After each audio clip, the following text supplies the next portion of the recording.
If you grew up anywhere near these mountains, you already know how it is. Folks don't sit around making up stories. They pass down the ones they can't forget. Tell me in the comments, where are you watching from? And what time is it for you right now? Kinda crazy when you think about it. All of us sitting in the dark, listening to the same story from different corners of the map. Go ahead and hit like and subscribe so more people can find their way into these woods, even if they probably shouldn't. All right, here we go. I was 19 when it happened. My cousin Mason had been pestering me for what felt like forever about joining him on a hiking trip. Every time the family got together, every message he sent, it was always the same line. Man, you need to breathe some real air. Mason's one of those people who belongs outside, like the forest itself raised him. His social media was full of summit photos. Him at the top of some ridge, drenched in sunlight, holding up that dented steel mug he loved, full of instant coffee like it was some holy offering. He'd always have that grin too, the kind that made it look like the wilderness whispered secrets only he could understand. Me? I'm a homebody. The kind who counts it as fresh air when I open a window. Rain means canceled plans, not adventure. The closest I'd come to an outdoorsy experience was waiting for a taco truck in a drizzle once. So yeah, hiking wasn't exactly high on my bucket list. But that summer was brutal. Long, empty days stretching one into the next. Nothing to do, nowhere to go. No job yet, no distractions. So when Mason brought it up again, just one weekend, bro, 2 days, 1 night, easy trail, I gave in. He said we'd go through the Blue Ridge Mountains, somewhere quiet but beautiful. Said he knew a path that wasn't too tough, with a great view and a small clearing where we could set up camp. It sounded harmless enough. I figured worst case, I'd get some pictures and a story to tell. Spoiler, it was way more than that. The trailhead looked like something out of an old horror flick. A cracked gravel lot tucked between dying pines, full of weeds and potholes deep enough to drown a tire. There was only one other vehicle there. A faded blue Jeep, parked crooked near the edge. It looked abandoned, dust coating every inch. One of the windows half cracked like someone left in a hurry. No footprints, no sound. Just that car sitting like it had been waiting for years. Hunter's rig, Mason said casually, tossing his pack over his shoulder like it weighed nothing. Probably out there hunting or scouting. I nodded like I bought it, but the sight of that Jeep, it crawled under my skin. It felt wrong. Like whoever drove it was still out there somewhere, just out of sight. Or maybe never left at all. I brushed it off as nerves. It's fine, I told myself. People park weird places all the time. Mason slapped my shoulder and said, "Trust me, man. No screens, no city noise, just you, me, and nature." "Yeah, sounds great," I muttered. At first, the trail wasn't bad. Winding paths dipped gently through patches of fern and moss, the dirt soft underfoot and streaked with tree roots that twisted like veins. Every now and then, we passed old hunting blinds, rotted, caved in, taken over by vines.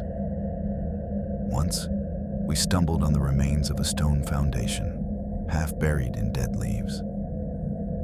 Mason got all excited, snapping photos from every angle. I just stood there, swatting gnats, wondering who had lived there and why they'd left a house to rot in the middle of nowhere.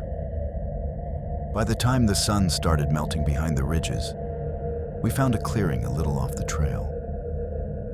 It wasn't much, just a patch of trampled grass ringed by crooked trees, but it worked. Mason threw the tent up in minutes, all confidence and rhythm. I fumbled around gathering sticks for the fire, pretending I knew what I was doing. When night fell, it didn't ease in. It crashed down. 1 minute, there was a soft gold light over the trees, and the next, It was like someone flipped a switch and drained the world of color. The forest went black, the kind of black that swallows light whole. Even the stars seemed to fade. We ate the dry, salty meal Mason had packed, laughed about random stuff, and then, classic Mason, he passed out cold the second his head hit his bundled hoodie. I stayed by the fire, staring into the flames. There's something about fire that tricks you into feeling safe. Like as long as it burns, nothing bad can reach you. But then the quiet hit me. Not regular quiet, the wrong kind. The kind that presses against your ears. No crickets, no frogs, no whisper of wind. Just the occasional pop from the fire. Then it came, a sharp, metallic snap. I froze, every muscle stiff. My first thought was a branch breaking, but no, wood doesn't sound like that. This was clean, crisp, mechanical, like steel clamping shut. I waited. My heartbeat thumped so loud, it felt like it would give me away. Nothing followed, no rustle, no movement. Just that one sound echoing in my head. After what felt like forever, I kicked dirt over the fire until the glow faded to ash. I slipped inside the tent and shook Mason's shoulder. "Hey," I whispered, "wake up." He groaned. "What?" "There's something out there," I said, barely breathing the words. He cracked one eye open. Something. Metal, snapping or something. Twice. Mason sighed like I'd just told him the car broke down. He unzipped the tent and shined his flashlight toward the trees. The beam sliced through the dark, but there was nothing, just trunks and shifting shadows. "See?" "Nothing," he said, pulling the zipper closed again. "Probably a raccoon or whatever." "Right, because raccoons carry tools now." I didn't argue, just lay there, staring at the nylon roof, trying to convince myself I'd imagined it. Mason went right back to snoring. Then it happened again.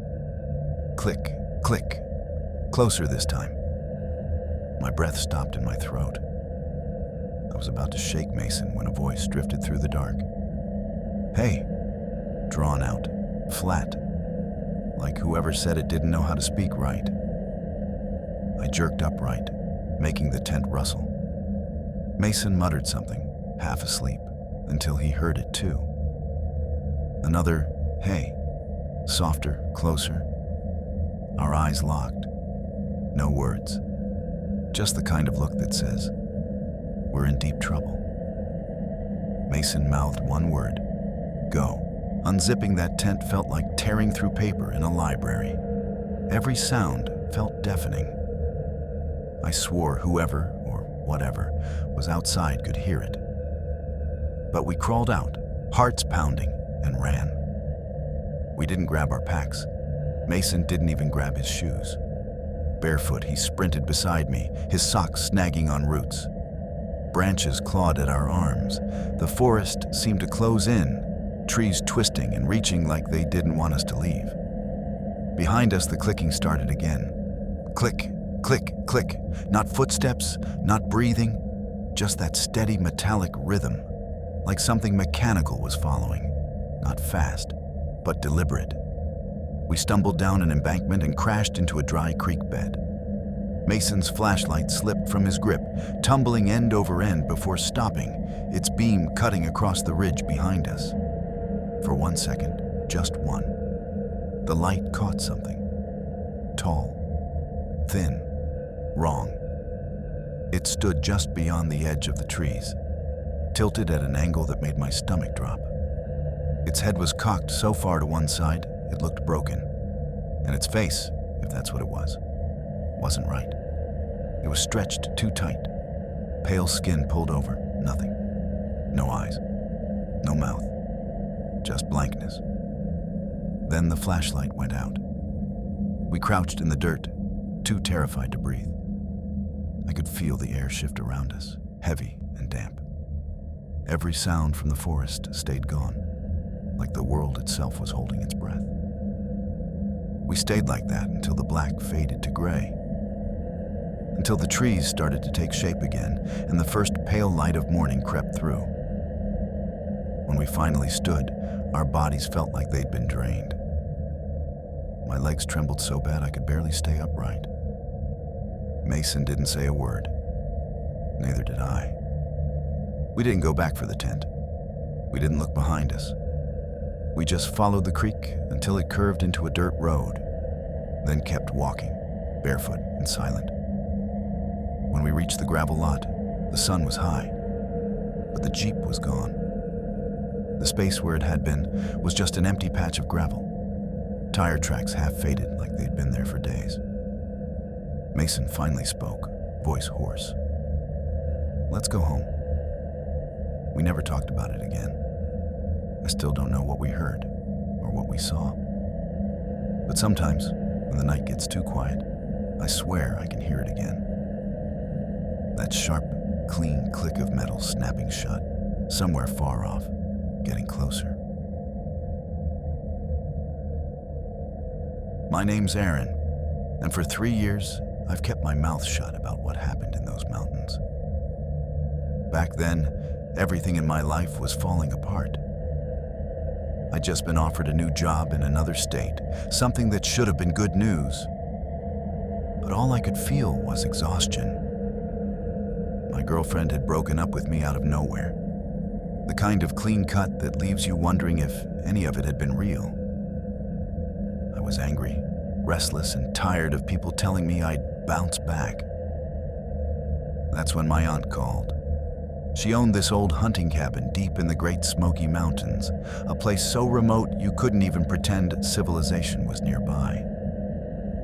The nearest gas station was an hour away, and the only people for miles were probably buried in the ground. She said, "I'm heading to Florida for a week. The cabin's been getting raccoons or something. I need someone to stay there, keep an eye out, make sure the generator doesn't die again." Easy enough. A long weekend alone in the mountains sounded perfect. No phone calls, no pitying texts, no memories staring at me from my apartment walls. Just quiet. The drive was about 6 hours, and by the 5th I was regretting it. The road narrowed until it was nothing but gravel and switchbacks. The trees crowding in so thick they blotted out the sky. My cell service disappeared completely, and it hit me that I was truly alone. No one would hear me scream if something went wrong. Not that I planned to scream. When I finally pulled up to the cabin, it was exactly as I remembered from childhood visits. A slumped old structure made of dark wood and rust-colored tin, the porch sinking on one side like it was giving up. The windows were streaked with years of rain, and the door hung crooked. Inside, it smelled like smoke and cedar and something faintly metallic. One small bedroom, a creaky bathroom, a kitchen straight out of 1975, and a wood stove in the middle of it all. It felt like a time capsule for someone else's life. That first day was simple. I unpacked, filled the generator tank, boiled a pot of instant noodles, and read half a paperback I'd brought along. I sat on the porch for a while, listening to the nothing that hung over the woods. Silence isn't really silence in the city. You've always got sirens, TVs, dogs barking somewhere. But here, it was absolute. So deep it almost pressed against your chest. I told myself that was the whole point. To sit in it, to breathe it. The next morning, I decided to check out the trail behind the cabin. My aunt had mentioned it years ago. Said it looped around a ridge and came back near the property. It hadn't been maintained in forever. But I grew up hiking.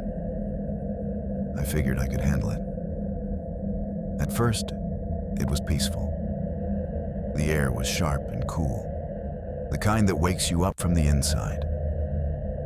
Dew clung to the ferns, and my boots sank softly into the damp earth. I remember thinking how good it felt to move again. to feel something other than bitterness. Then I saw it, the first tree. The bark was gray and peeling, and carved into it were 5 clean slashes. Not initials, not letters, just straight lines, cut deep, evenly spaced. I frowned, ran my fingers over them. Hunters marked trails sometimes, right? Maybe a bear trap or a kill site nearby. I shrugged it off and kept walking. 50 yards later, another tree. 7 marks this time. Same sharp edges, same deliberate spacing. And the wood was fresh, pale and raw beneath the cuts. The whisper in my head started then, the one that says, "This isn't normal." After that, the carvings multiplied. Everywhere I looked, marks, symbols, things that didn't look human, circles, jagged triangles, half-finished shapes that made my stomach twist. Some trees were carved all the way around, as if something had counted until there was no space left. That's when I turned around. Only the path behind me wasn't my path anymore.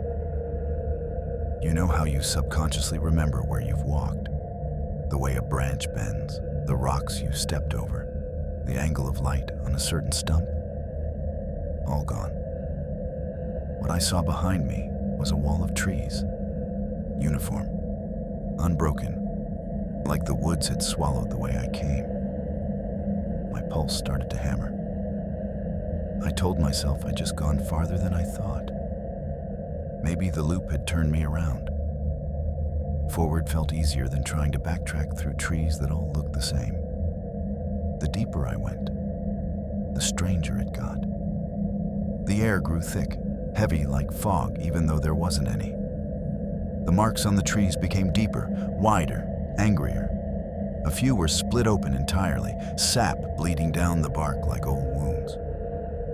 I could feel something behind me then. Not footsteps, not breath, just awareness. Like the forest itself had turned to watch. That's when I heard it.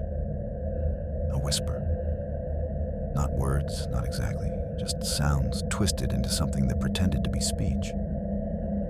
I froze, my brain scrambling to rationalize it. Maybe another hiker. But who hikes out here? I opened my mouth to call out, but then it came again, closer this time. The tone was all wrong, too low, like it came from the ground itself. And then, in the corner of my eye, something moved. It wasn't a person. It wasn't an animal.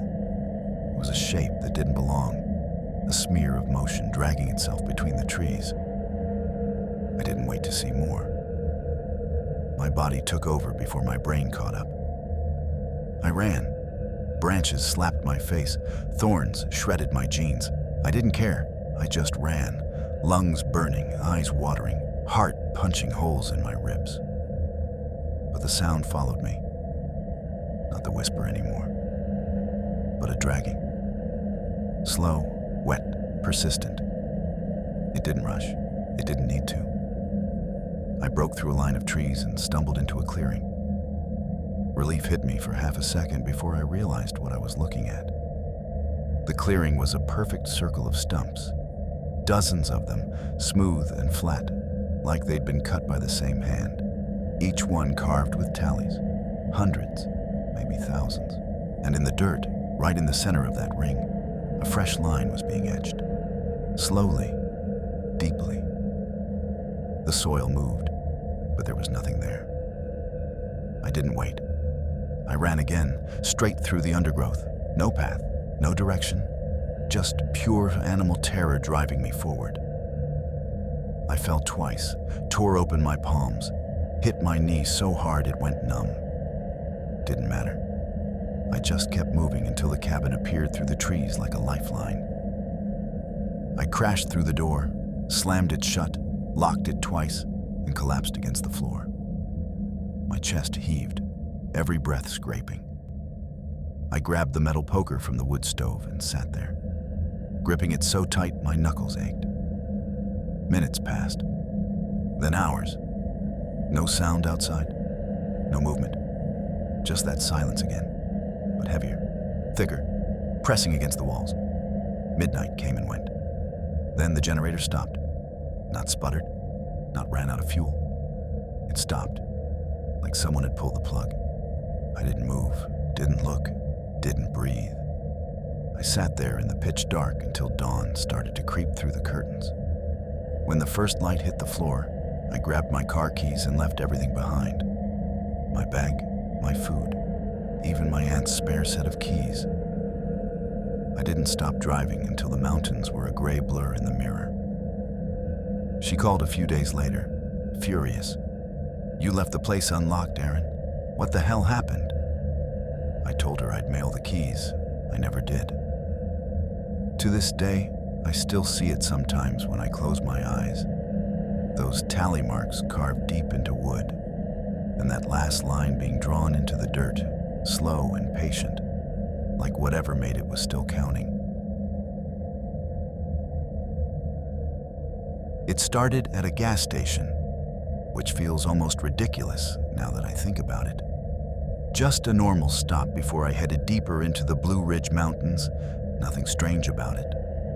I was filling up the tank of my old silver Tacoma, the one that rattled whenever it hit a bump, and figured I'd ask the guy behind the counter if he knew a quicker way up to the ridge overlook I'd been wanting to see. He didn't even blink, just leaned back in his chair, eyes roaming over me like he was trying to measure what kind of fool I was, and said, "There's a way. Not one you'll find on a map, though." Right there. That's where I should have said thanks and left. Because any sentence that starts like that is usually the part in a horror movie where the audience screams, "Don't do it!" But I was tired of the same trails, the same crowded overlooks filled with tourists blasting music and taking photos like they were at a concert instead of a mountain. I wanted quiet, something untouched, something that felt real. So I asked him what the catch was. He just shrugged, said it was steep, not well marked, but shorter if I didn't mind some climbing. As I turned to leave, he added this weird line, "You'll find it if it wants you to." I laughed it off because what else can you do? I figured he was just another local trying to sound mysterious, the kind that raps directions and ghost stories for fun. It happens all the time out here. He told me to look for a rusted red gate off County Road 12, park there, and walk straight in until I saw a break in the brush. "You'll know it when you see it," he said. So that's what I did. The gate was ancient, bent under its own weight, the metal eaten through with rust. It looked like no one had touched it since before I was born. Beyond it was a gravel strip that quickly turned to dirt, then to nothing at all. I parked, slung my pack over my shoulder, and started walking. The air smelled heavy, full of pine and damp earth. The break in the brush wasn't obvious, just a narrow split in the undergrowth, half hidden by ferns. I stopped there for a minute because it didn't look like a trail, not really. More like something had forced its way through and left a scar. But the idea of some forgotten shortcut hooked me, and I pushed through. At first, it felt normal. The forest floor was soft, the ground giving under each step, the crunch of dry leaves filling the silence. It was peaceful in a way that made me forget everything else. The city, my job, the static noise of life. About 20 minutes in, though, I started to realize this wasn't much of a trail anymore. Just a faint path, like something had walked here once and never came back. Still, I didn't care. I'd hiked worse. The quiet felt good, the kind of quiet that sits deep in your bones. An hour later, I stopped to drink some water. That's when I noticed there were no trail markers, no blazes, no cairns, no sign anyone had ever cared enough to mark the way. I shrugged it off. Not every path is official. Then the fork started. The first one was two paths splitting off in opposite directions, both looking equally used or equally abandoned. I took the one that climbed, 10 minutes later, another fork. 3 this time. I went left. By the 6th, I had that creeping thought in the back of my skull. What if these paths don't go anywhere? What if they loop back on themselves like veins, twisting me deeper into nowhere? I pulled out my phone. No signal. Not surprising, but still made my stomach drop. I opened the GPS anyway. The blue dot spun like it was drunk, then froze. I shoved it back in my pocket and told myself I'd turn around soon. But when I did, the trail behind me didn't look right. You know when you walk somewhere and your brain just knows certain landmarks? The moss on that rock, the curve of that branch, the color of the light through the trees. Gone. All of it. The path behind me looked new, untouched. That's when the silence came.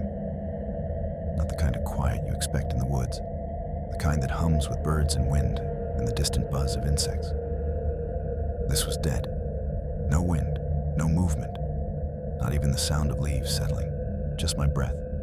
Too loud, too human. And the light, it was wrong. When I'd left the car, the sun was high, nearly noon.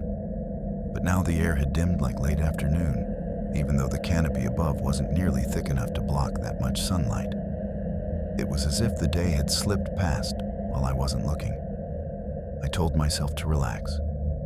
People get lost in the woods all the time. They panic, make dumb choices, that's all. I wasn't going to be one of them. I just needed to keep walking. Then I saw it. At first, I thought it was a dead tree leaning against another, just a shape half lost in the shadows. But as I stepped closer, I saw skin, grayish, stretched too tight over limbs that were far too long. The arms hung down almost to the ground, and the head drooped to one side like it was listening. I froze. Every muscle locked before I could even think. My body knew before my mind did, don't move. My brain scrambled for explanations. Maybe a hunter in ghillie gear, maybe a trick of light, maybe anything but what it looked like. Then its head twitched. Not up, just a quick, sharp jerk like it had heard me breathe. I started backing up slowly, boots barely touching the dirt. My heartbeat was so loud, it drowned out everything else. I turned the corner and ran. Branches tore at my arms, thorns ripped my sleeves. I didn't care. I ran like the forest itself was chasing me. But the path didn't go down. It kept climbing endlessly, like the mountain was pulling me higher, deeper, somewhere I wasn't meant to go. Then came the smell. At first, it was sweet, almost pleasant, like overripe fruit. Then it soured, wet, metallic, meat gone bad. I gagged so hard I nearly fell over. But then I saw light ahead, a clearing, and stupidly, I thought safety. It wasn't. The clearing was a circle, too perfect.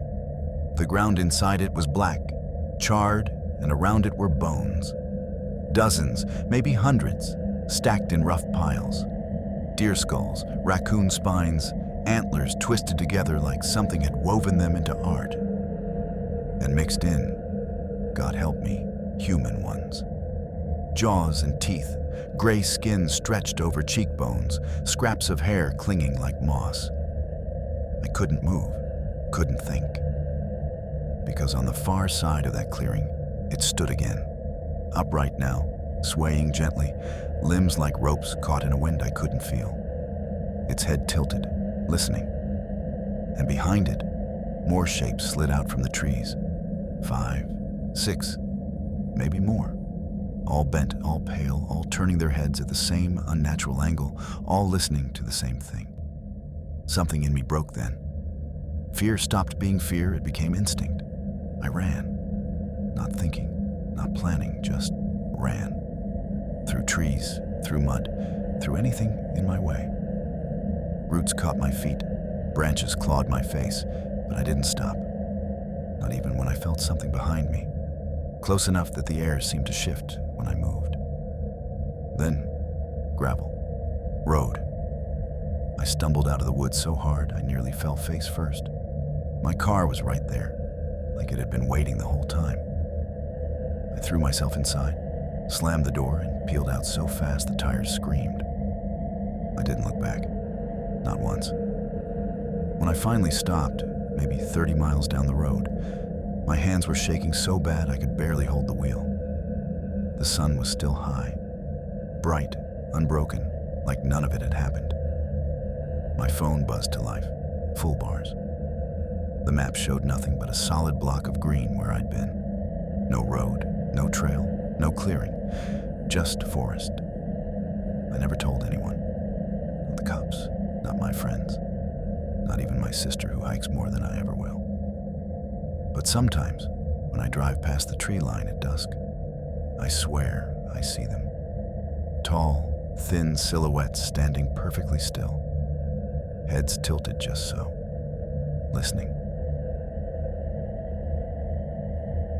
My hike began just after sunrise, deep in the Blue Ridge Mountains, on a trail so far removed from civilization that the last gas station I passed looked like it belonged in a different century.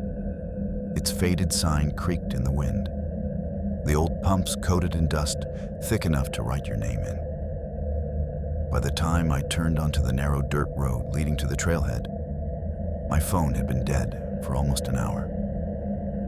The silence that filled the car after that felt foreign. No notifications, no music, no podcasts. Just the hum of my tires over gravel and the forest waiting ahead like something ancient and patient. The trailhead wasn't much, just a gravel pull-off barely big enough for 3 cars. Mine was the only one there. I killed the engine and sat for a moment, staring at the wall of trees in front of me. They were tall and heavy, packed so tightly together that sunlight could only slip through in thin, shaky beams. I checked my map one last time before shoving it into my jacket pocket. The campsite was supposed to be about 3 miles in, far enough that no one would stumble across me by accident. That was the point. No crowds, no strangers, no noise. Just quiet. Real quiet. I'd gone solo camping before, but never this far from everything. I wanted the kind of silence that sinks into you, that makes you feel small in a way that's almost comforting. The kind that lets you forget who you are for a while. The trail itself clung to the side of a ridge, a thin switchback path that looked like it might crumble if you stepped wrong. The blue paint blazes on the trees were faded and cracked, maybe decades old. But I'd studied the route enough to feel confident. The forest was all hardwoods, ancient, rough-skinned giants whose roots clawed through the dirt like veins. Every now and then, the trail would level out, and I'd get a brief flash of the valley below, soft green hills fading into mist, before it disappeared behind the trees again. By early afternoon, I reached the site. It wasn't much. Just a clearing pressed against a slope with a small fire ring made from blackened stones and a picnic table that looked ready to collapse. The wood was gray and splintered, one leg sinking into the dirt like it was giving up. There was no trash, no footprints, no signs of anyone passing through for a long time. Just stillness. The kind that feels like waiting. I pitched my tent on the only flat patch I could find. It wasn't much bigger than a parking space, but it'd do. Down the slope, maybe 20 yards, a small creek ran clear and fast over smooth rocks. I crouched at the bank, filtered a few liters of water, and felt that small satisfaction that always comes with camp routines. The rhythm of slow, deliberate movement. No deadlines, no clocks, just simple work. By 7, the light was fading fast under the canopy. Dusk in the mountains always comes suddenly, like someone's dimming the world by hand. I hung my food bag in a tree, walked back to the fire ring, and was about to sit down when I heard it. Voices. At first, I thought I'd imagined it. Just faint, maybe 50 yards off. Two people talking in low tones. I couldn't make out words, only the rhythm of speech, that soft cadence that your brain recognizes even when your ears can't pick up meaning. My head snapped toward the sound, and I froze. It was coming from downslope, near the creek. Then it stopped. I stood there listening so hard it felt like my ears were straining forward. The forest was so still that every heartbeat felt like noise. I told myself it was the creek, maybe water echoing weirdly off the rocks. That happens. Sound bounces in strange ways out here. But deep down, I knew it wasn't that. The tone of those voices felt too deliberate, human, careful, as if whoever was speaking didn't want to be heard. I scanned the slope, but saw nothing, just tree trunks and layers of shadow. I waited another minute, then shook it off. If someone was down there, I'd have noticed before. I hadn't passed a single hiker all day, and this trail wasn't a loop. There was no reason for anyone else to be there, unless they had followed me in. But that didn't make sense either. I tried to shake it, got a small fire going, ate my freeze-dried dinner, and stared into the flames until my nerves stopped crawling. By 9, I was tired enough to crawl into the tent. I read a few pages from my book under the beam of my headlamp, then reached into my pack for a sweater. That's when I saw it. The zipper. It was open. Not all the way, just a few inches, enough that I noticed. My gut tightened immediately. I always close my pack, always. It's habit drilled into me from years of camping. My first thought was animal, maybe a raccoon. But nothing was disturbed. My food bag was still hanging. My clothes, tools, everything looked exactly how I'd left it.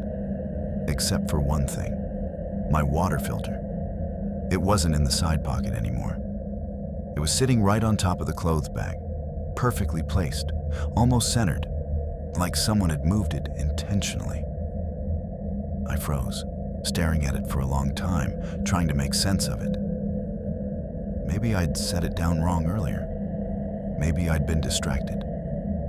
But the more I thought about it, the less that felt true. I'm careful. I don't make mistakes like that, not out here. I zipped the bag shut and hauled it into the tent with me. Then I slid the knife I keep for camp chores under my sleeping bag, turned off the light, and lay there, eyes wide open. At some point, I must have dozed off because the next thing I knew, I was awake again. Completely, violently awake. My heart was pounding so hard I could hear it in my ears. I didn't know why. The forest was dead silent. Not quiet, silent. No wind, no rustling, no insects. It was the kind of stillness that doesn't feel empty. It feels wrong. Then came the sound. Footsteps. Slow, careful, circling. They weren't clumsy or loud. Whoever it was knew how to move quiet. Soft thuds in the dirt, deliberate, measured. Then a pause. Then another step from a new direction. Closer. I gripped the knife, every muscle locked. My breath sounded too loud. I couldn't tell if it, or they, were outside the tent or just beyond the fire ring. The steps circled once, twice, then stopped. Nothing. Silence so thick it pressed against the nylon walls of the tent. I waited, counting seconds until numbers lost meaning. My fingers were cramped around the knife handle, but I didn't dare move. Eventually, exhaustion pulled me under again. I don't remember falling asleep. When I woke, pale morning light was leaking through the tent walls. My arm ached from the way I'd been gripping the knife. I unzipped the tent door slowly, every movement deliberate, and scanned the clearing. Everything looked exactly as I'd left it, except for the chair. Last night, I'd left it near the fire ring, facing the woods. Now it sat 3 feet from the tent door, turned directly toward me. My stomach dropped. The earth where it had been was marked by a single bare footprint. Human. Not huge, not small, just wrong. Because whoever it belonged to had walked barefoot through a forest filled with jagged shale and thorn vines. That's when I stopped thinking. I just moved. I tore down camp in minutes. No folding, no rolling, just shoving gear into my pack like I was trying to bury it. The tent came down in seconds, the stakes yanked out like broken teeth. I didn't eat, didn't refill water. I just grabbed the knife, slung the pack over my shoulders, and started hiking. The trail felt different now, narrower somehow, darker. Every bend felt like a trap waiting to spring. The silence was worse than before.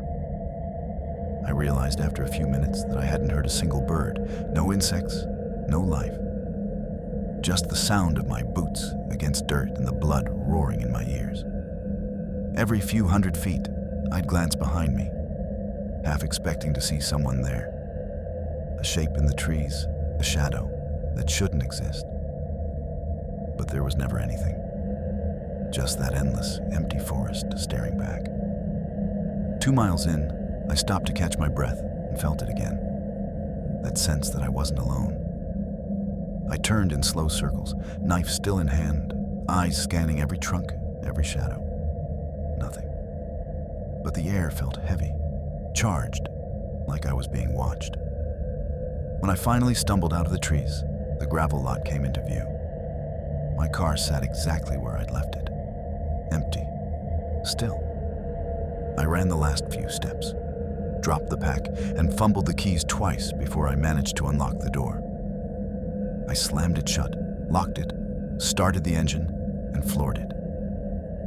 Gravel sprayed behind me as I tore down the road, not daring to glance in the mirrors. When I finally reached the main highway, sunlight filled the car. Warm. Normal.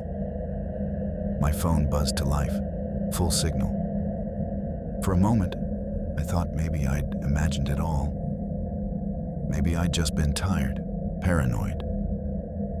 But then I noticed the dirt on my floor mat. A single footprint, bare, wet, facing the passenger seat.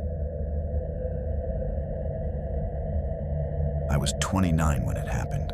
I'd been hiking alone for 3 days through a stretch of the Blue Ridge Mountains I'd never explored before. It wasn't my first solo trip. I'd done plenty of weekend treks.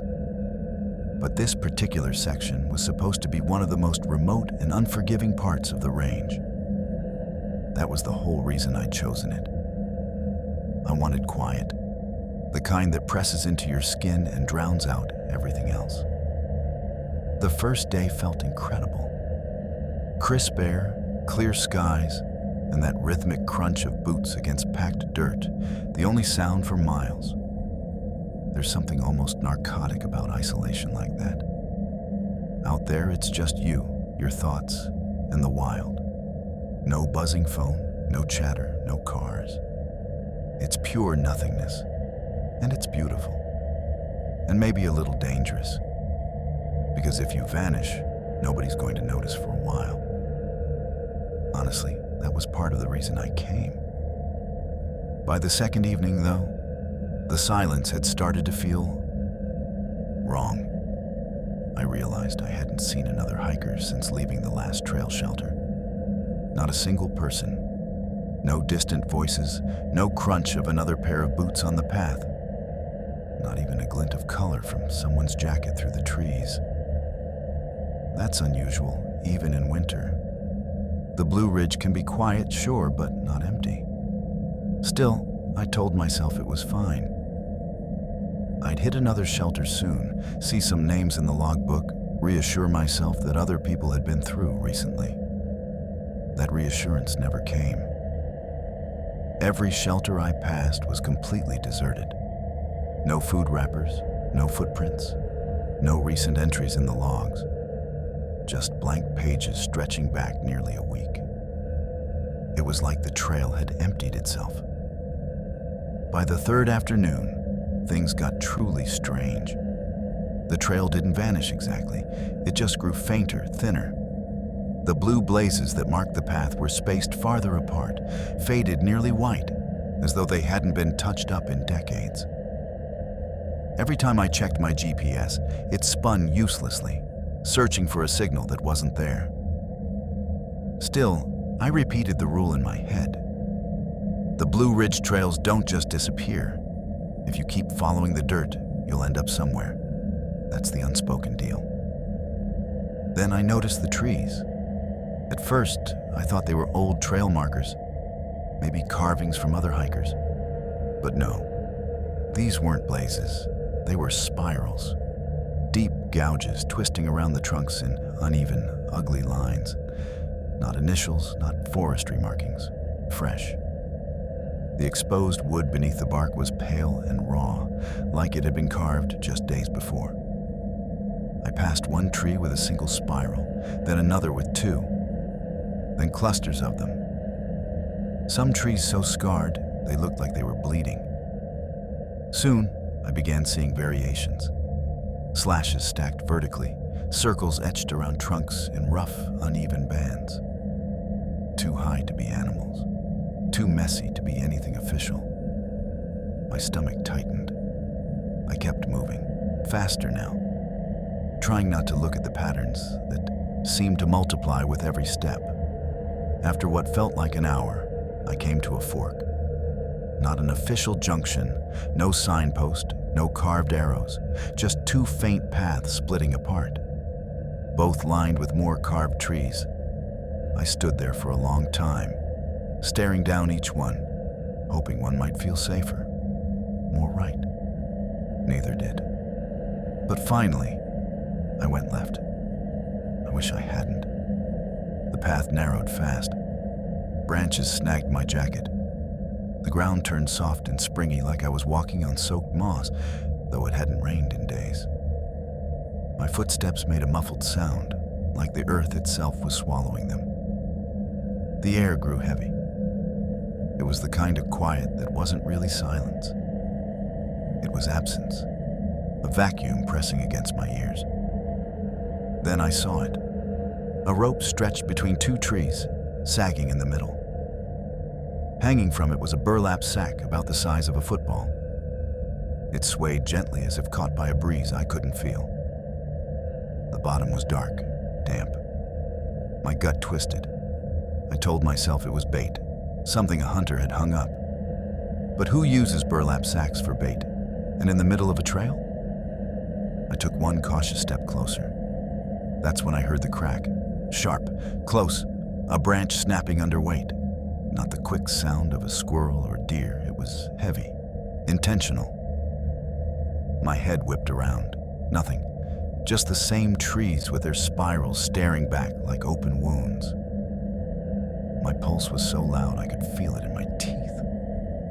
I forced myself to walk, not run. Because running meant I believed there was something to run from, and I wasn't ready to believe that yet. I retraced my steps, or tried to. The fork wasn't there.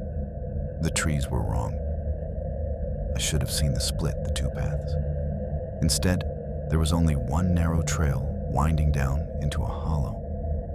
No sign of where I'd come from. It was like the forest had closed behind me. I told myself to keep calm, that I'd find the fork if I just went a little farther. A minute passed, then 5, then 10. The light dimmed faster than it should have, the air turning colder. And that's when I realized the carvings had changed. They weren't spirals anymore. They were shapes, figures, stick-like bodies with long arms and crooked legs, etched deep into the bark in tight groups. I counted 7 on the nearest tree. Each one faced the direction I'd come from. That was when I started running. Branches whipped across my face, roots clawed at my boots. My pack slammed against my spine as I tore through the undergrowth. I didn't think, didn't plan. My body just moved. The forest blurred around me. I don't know how long I ran. only that when my legs gave out, I fell forward into a clearing. There was a wooden lean-to ahead, half rotten but still standing. Relief hit me so hard, it almost made me sick.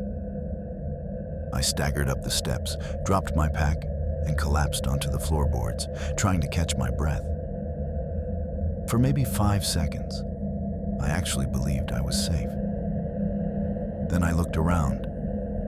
The walls were carved, not with spirals or stick figures this time, but faces, dozens of them. Some were large, some small, all gouged deep, overlapping, jagged. The eyes were hollow circles, the mouths open wide in perfect ovals, as if they'd been screaming when they were carved. In the center of the floor was a ring of stones holding black ash and half-burned wood. I crouched beside it, reaching out without thinking. The ash was still warm. Someone had been here, recently. My hands trembled as I pulled out my phone. No signal. Dead battery. I don't know why I even tried. I stumbled backward toward the doorway, the world narrowing to a tunnel. That's when I saw it. Movement at the edge of the trees. A figure, standing just beyond the clearing. It was too far to make out details. Too still to be an animal. It didn't move, didn't shift its weight, didn't breathe. Just stood there. Long arms hanging loose, face hidden in shadow. I froze. Couldn't breathe. For a long time, we just stared at each other. Then it moved. One slow step to the side. And from behind the tree, another shape slid into view. Then another. 3, 4, 5. All of them tall, their silhouettes merging with the shadows, every head tilted just slightly like they were listening. I bolted. I don't even remember making the decision. My body just went. Down the steps, across the clearing, into the woods. My pack thudded against my spine, branches ripped at my face, but I didn't stop. I could hear them. No, not footsteps, exactly. But a kind of rhythm in the air, a shift of weight, a pulse of presence that followed every time I stumbled or slowed. I don't know how long I ran. Time didn't feel real anymore. The trees blurred, the forest stretched into forever. And then, finally, a break. I burst out onto a dirt road, lungs on fire, legs shaking so hard I could barely stay upright. And there, parked on the shoulder, was a ranger truck. White paint, green insignia, engine idling softly. I don't think I've ever felt such raw relief in my life. I stumbled toward it, waving like a lunatic. The driver, mid-40s, tan face, dark uniform, jumped out and rushed toward me. "Hey, you lost?" he shouted. I couldn't answer. My throat felt scraped raw. I just nodded, or maybe shook my head, I don't know. He opened the passenger door and guided me inside. I slammed it shut and locked it, even though that felt ridiculous. The ranger frowned, confused. "You all right, son?" I didn't respond. Couldn't. I just stared out the windshield, eyes locked on the tree line. Because between the trunks, half hidden in the dark, I could still see them, standing there, watching, not moving, just waiting. I was 31 when it happened. I'd planned a solo hike through a stretch of the Blue Ridge Mountains, one of those routes people talk about in forums, but rarely try for themselves. The plan was simple. 2 nights out, maybe 3 if I felt like stretching it. I'd done plenty of solo backpacking before, different trails, some in the Smokies, a few closer to home. But this time, I wanted real isolation. No crowded shelters, no chatty hikers asking to tag along. I wanted to disappear for a while. I found the route in a backcountry message board. Someone mentioned a side trail off one of the older Blue Ridge connectors, said it was untouched and quiet enough to hear your heartbeat. That sounded perfect. I downloaded what maps I could, cross-referenced coordinates, packed my gear, and headed out before dawn. The first day went fine. Better than fine, actually. The weather was mild, the sky clear, and the world felt empty in a way that made me feel both insignificant and peaceful. I kept a steady pace, pausing only to sip water or watch the mist roll off the valley below. By late afternoon, I was miles in. No voices, no hikers, nothing but the rhythm of boots on soil and the distant rustle of leaves. That first night, I set up camp just off the path, built a small fire, ate instant noodles, and slept hard under a sky full of sharp, cold stars. The second day started quietly too. I broke camp at sunrise, feeling good. About an hour in, I started noticing the markers along the trail, simple wooden posts with faded red blazes painted on top. They were old, but clear enough to follow. Then I noticed something strange. The posts weren't just blazed, they were carved. Deep, neat grooves cut into the wood, 3-digit numbers. The first one I saw said 214. Odd, but not alarming. Maybe a maintenance code or forestry inventory marker. The next one said 397, then 109, then 561. No order, no pattern. By the 10th marker, the randomness started to get under my skin. Numbers that didn't line up, jumping all over the place like some weird countdown or count up I couldn't decipher. I stopped, unfolded my paper map, and checked. Nothing about numbered posts. I tried to laugh it off. Maybe some ranger's inside joke, maybe trail distances in reverse. But still, it stuck with me. By evening, I found a small clearing a little off the trail, flat ground, a good breeze, enough space for my tent.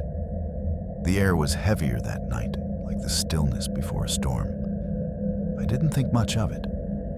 I cooked dinner, hung my food bag in a tree, and stepped about 50 feet away to wash my mess kit in the creek. When I turned back, my tent was gone.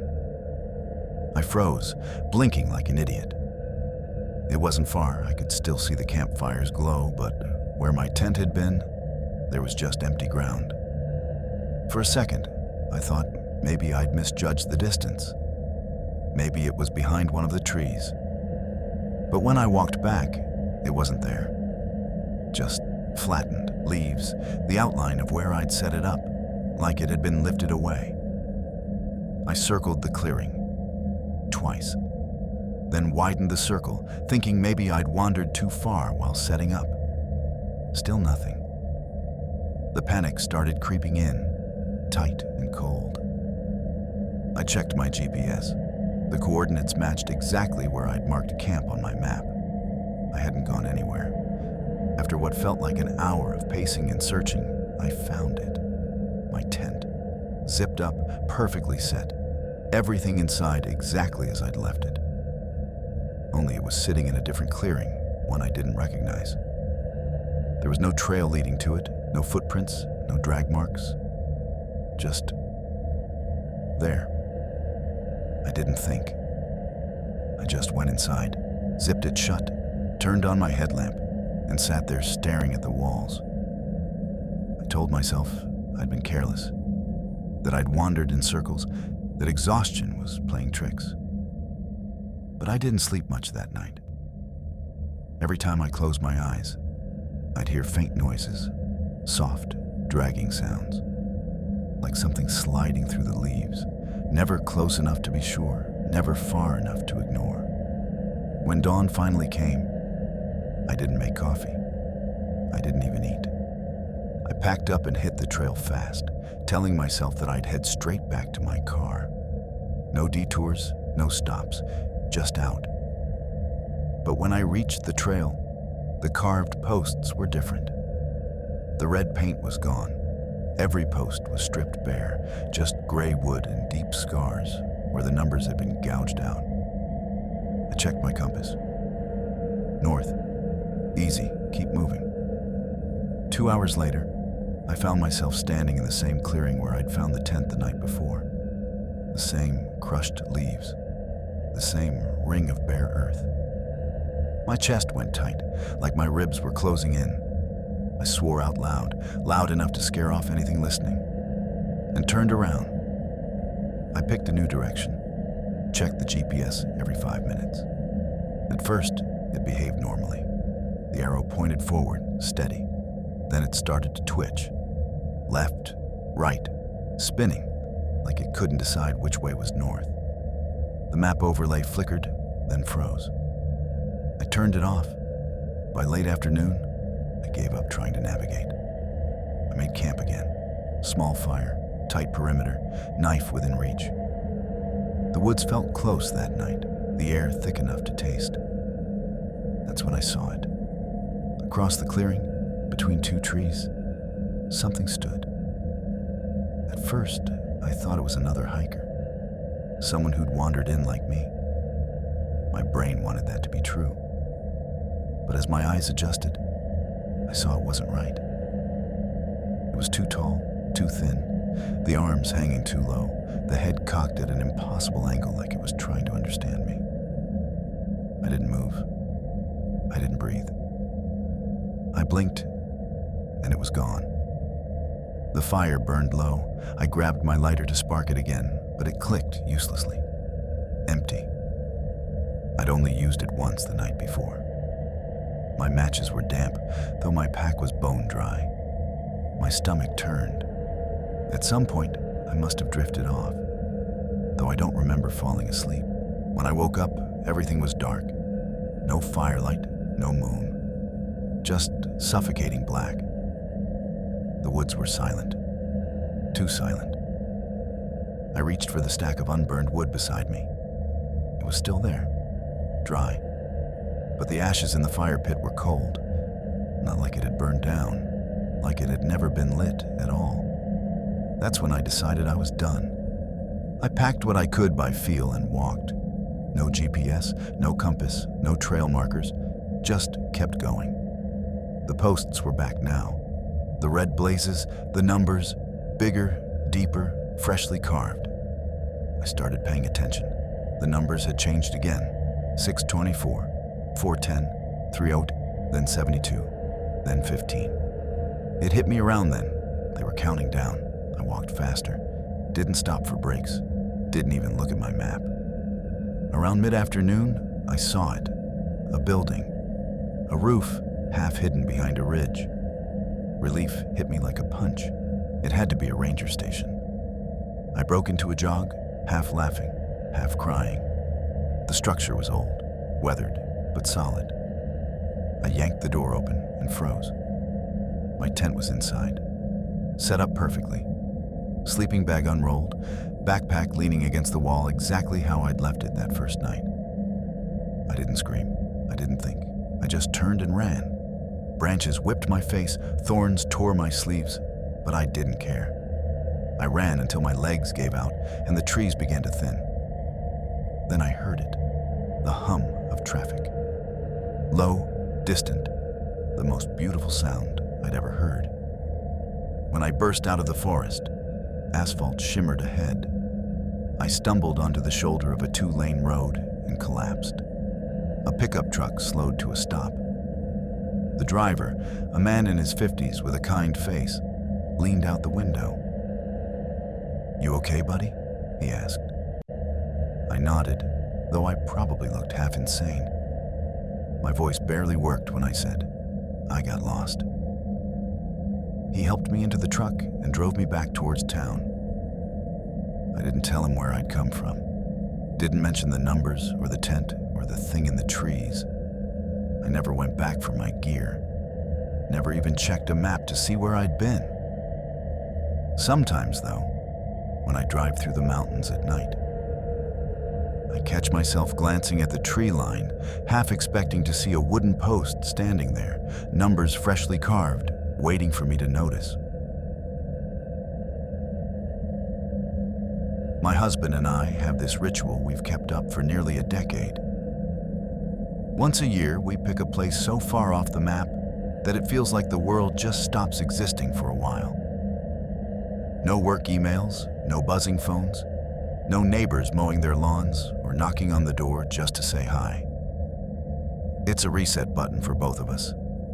Quiet, peace, space to breathe.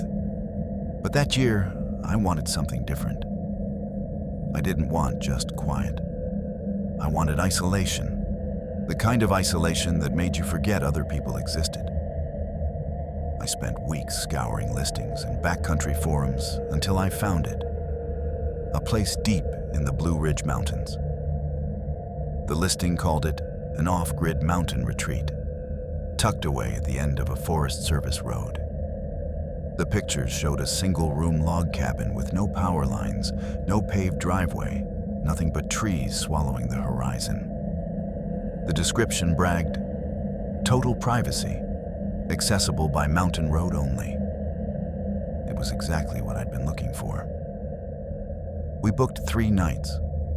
The drive took us into Virginia's mountain back roads, where every turn felt like stepping backward in time. We landed at a tiny regional airport, one of those where you can see the entire runway from the terminal window. We grabbed supplies at a little store on the outskirts of town. Canned chili, pasta, some fruit, and 2 bottles of bourbon, because that was tradition.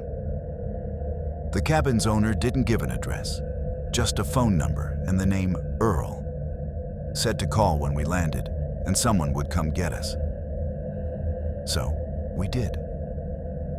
20 minutes later, an old gray SUV rattled up to the curb, driven by a man who looked like he'd been carved out of the mountains themselves. Deep creases lined his face. His hands looked more like tools than flesh.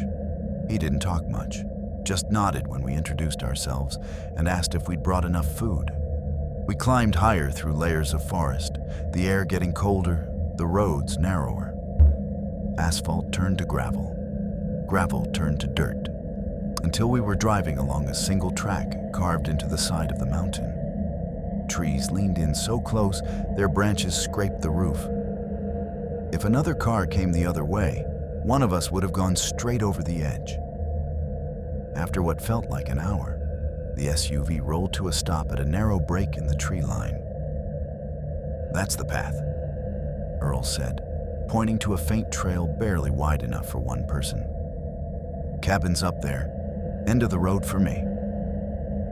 I handed him some cash, more than what we'd agreed to. He stuffed it into his coat pocket without looking, gave a single nod, and turned the SUV around. The sound of the engine faded fast, swallowed whole by the forest.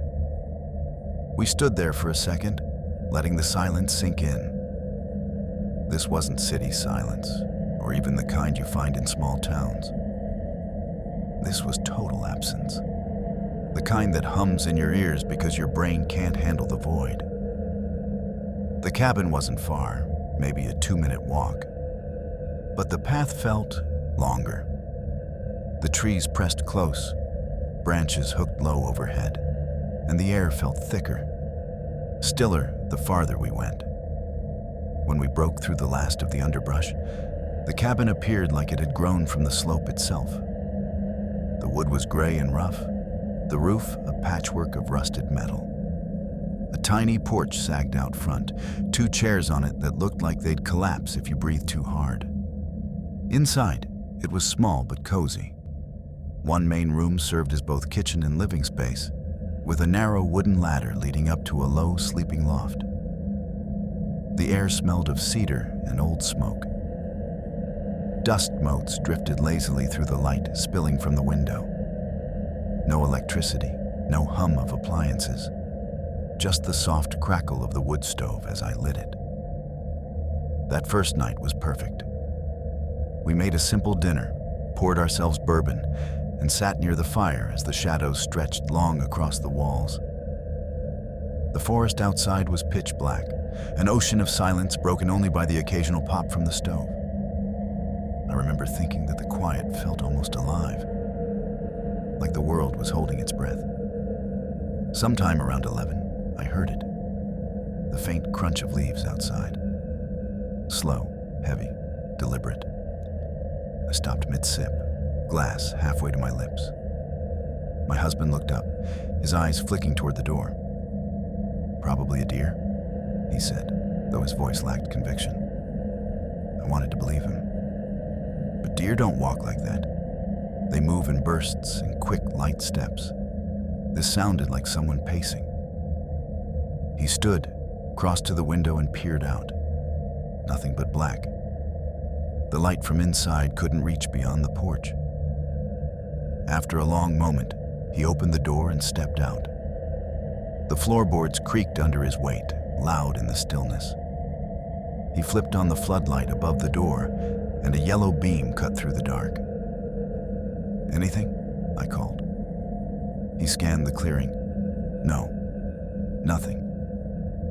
But the way he said it made my stomach tighten. He stood out there longer than he needed to, sweeping the light across the trees again and again. Finally, he switched it off and came back inside. "I heard it too," I told him quietly. He didn't answer. We sat for a while, pretending everything was fine, sipping bourbon like it could drown the unease. Then the sound came again. Closer this time. Crunch, pause, crunch. It stopped just beyond the window. "Get upstairs," he whispered. I didn't argue. I climbed the ladder to the loft, heart hammering, and crouched beside the bed. Below, he moved quietly, grabbing something heavy, a cast iron skillet, I think. He started checking the windows, one by one. Then came a thump from above, a single, solid impact. Dust rained down from the ceiling, catching the firelight. I looked down, met his eyes, white and pale in the dim glow. Someone was on the roof. He grabbed his phone, hands shaking, and called 911. I could hear him struggling to explain where we were, his voice rising as he repeated himself. The dispatcher promised to send someone, but it would take at least an hour. Above us, the roof groaned. Slow footsteps crossed from one end to the other. Then silence. We waited, barely breathing, every creak of the cabin sounding like it came from inside. The fire had burned low, and shadows swallowed the corners of the room. Every few minutes, the boards above us would creak again, deliberate, as if whoever was up there was waiting for us to move first. 40 minutes crawled by. My legs went numb from crouching. My husband gripped that skillet like it was the only thing anchoring him to sanity. Then the sound changed. Boots hit the ground outside. Soft, deliberate steps moved across the porch, down the steps, and into the woods. We waited. 5 minutes, 10, nothing. Finally, he crept to the window and looked out. I held my breath.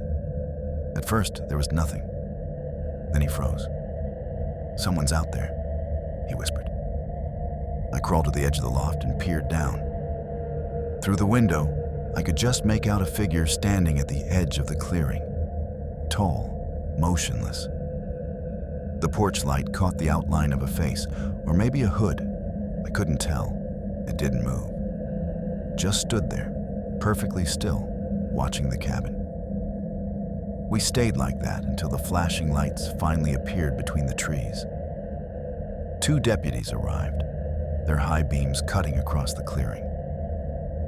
By the time they reached the porch, the figure was gone. They searched the woods, checked the roof, found nothing. No footprints, no sign anyone had been there at all. They drove us back to town that night. Neither of us spoke much on the way down the mountain. The cabin owner refunded our stay without asking questions. We didn't tell anyone the full story. Not our friends, not our families. It didn't seem real when we tried to explain it. Sometimes, though, when the house is quiet and the night feels too still, I think about that sound. The crunch of leaves just outside the window, slow and steady, like footsteps trying to remember how to be human. The job sounded easy enough on paper. drive through the Blue Ridge Mountains, check a handful of remote cabins for the company before winter hit, make sure the pipes hadn't burst, roofs hadn't caved in, and everything was locked tight for the off-season. Simple, boring work. I'd done smaller routes before. Closer to town, short drives, a few easy check-ins. But this was my first time covering one of the deep mountain routes. I didn't think much of it when I signed the contract. I figured I'd spend a few days alone in the woods, listen to some podcasts, get paid, and be home before the weekend. Big mistake. The company's email came with a route map and one note that I should have taken more seriously. Don't rely on GPS. Service is unreliable up there. I'd laughed when I read it. How bad could it be? Turns out, unreliable was corporate code for completely non-existent. My cell signal dropped out halfway up the first ridge. The GPS froze on that stupid spinning wheel, and it never came back. After that, it was just me. A battered paper map that smelled like a glove box, and whatever sense of direction I pretended to have. By the time I finished checking the third cabin, the sun was already bleeding orange through the trees. There were 2 more cabins left, and I didn't want to leave anything undone. I'm not the type to quit halfway through a route, especially on my first big solo assignment. The last 2 cabins, according to the notes, were off the main road. I thought that meant they were maybe a mile down a side trail. What it really meant was, good luck finding them without divine intervention. The forest road got narrower the deeper I went, the gravel thinning into ruts that could barely pass for tire tracks. The woods around me grew dense, heavy. My headlights cut through the dark like a pair of dull knives, showing me just enough to keep going and not enough to make me comfortable. Every time my truck dipped into a pothole, the old map on the passenger seat would bounce like it was laughing at me. Finally, after what felt like an hour of crawling through the dark, I found it. A faint break in the trees, a pair of muddy ruts disappearing into the black. No sign, no marker, just an opening that looked like it hadn't seen a vehicle in years. I sat there idling for a minute, staring at it, thinking, this is how bad stories start. But it was my job, and the cabin was supposedly somewhere down that track. So I shifted into low gear and eased in. Branches clawed along the sides of the truck, scraping metal, and one slapped hard across the windshield, leaving a streak like a scar. The road twisted downward through tight pines, forcing me to crawl at a snail's pace. My stomach knotted tighter the farther I went, but then, suddenly, I broke into open space, a clearing, and in the center of it, the cabin. It looked like someone had dropped it there from a helicopter, square in the middle of nowhere. According to the maintenance sheet, it had been fully renovated last spring. If that was true, I didn't want to see what it looked like before. The roof sagged, the porch railing was half gone, and the paint had peeled so badly it looked diseased. I parked near the steps and killed the engine. The silence hit instantly, thick, absolute. Not the normal stillness of the woods, where you can hear the wind or insects or far-off birds. This was dead silence. No sound, no breath. It pressed against my ears until it felt like I could hear my own blood moving. I grabbed my clipboard, climbed the steps, and tested the doorknob. It turned easily, unlocked. Inside, the air smelled damp, like old water sitting too long in a basement. The floorboards groaned under my boots as I crossed the main room. The place was empty. Bare shelves, dusty counters, no furniture, no life. Just the faint scent of mildew and the feeling that no one had been here in a long time. I went through the checklist. Roof questionable, porch unsafe, windows intact, and then saw the log sheet taped to the fridge. Standard company issue. Each visit signed and dated. The last entry was from 2 weeks ago. Checked pipes, replaced filters. MR. The initials threw me. I'd memorized the list of regular field workers during training, mostly so I wouldn't sound like a clueless newbie. None of them had those initials. But maybe someone new got assigned. I wrote it down anyway and turned to leave. That's when I saw the boots. Big, mud-caked boots sitting on a rag by the door. And I swear to God, they weren't there when I came in. I replayed my steps in my head.